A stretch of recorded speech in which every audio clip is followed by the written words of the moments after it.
Goeiemôre, baie welkom by vanoggend se Saamwees. Ek wil vir jou vra, was jy al in jou lewe op 'n plek wat jy regtig moed verloor het?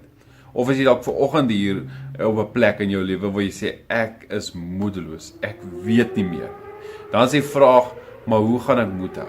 Ek wil vandag vir jou sê, kyk my in die oë en ek wil vir jou sê, hou moed, jy kan. En dan is die vraag, maar wat is moed? Nou, John Wayne het op 'n stadium gesê, moed is om doodbang te wees en tog jou perd op te saal. Hoekom sal jy nie jou perd opvolg nie?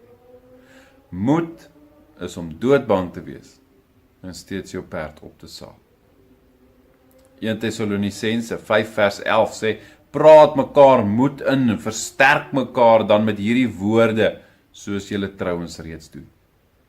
Praat mekaar moed in. Mag ek jou vandag moed inpraat. Ek weet nie waar jy is vanoggend in jou lewe nie. Maar hou moed.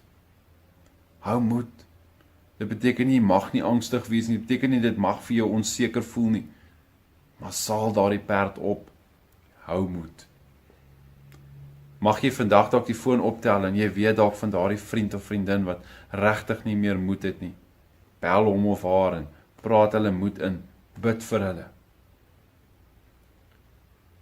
Praat mekaar moed in en versterk mekaar dan met hierdie woorde, soos julle trouens dan ook reeds doen. Hou moed. Kom ons bid saam. Here, ons Here, U ken ons, U weet waar ons is, ook dalk vanoggend in ons lewens. U weet waar ons is as ons moed verloor. U weet waar ons is wanneer dit vir ons moeilik is, wanneer die pad styl raak, wanneer die uitdagings groot raak, waar die implikasies vir my keuses geweldige invloed het. Here, waar ek moed verloor. Mag U ook vir my help om moed te hou. Mag U mense oor my pad stuur wat my dalk langs die pad mag aanmoedig.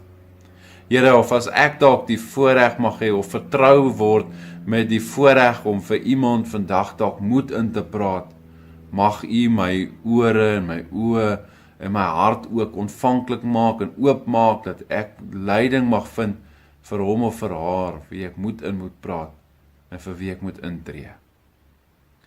Here, ek vra dit met groot afhanklikheid, in die naam van ons Here Jesus. Amen. Mag jy vandag moed hou, klim op daai perd, en gaan die lewe tegemoet. Mooi bly.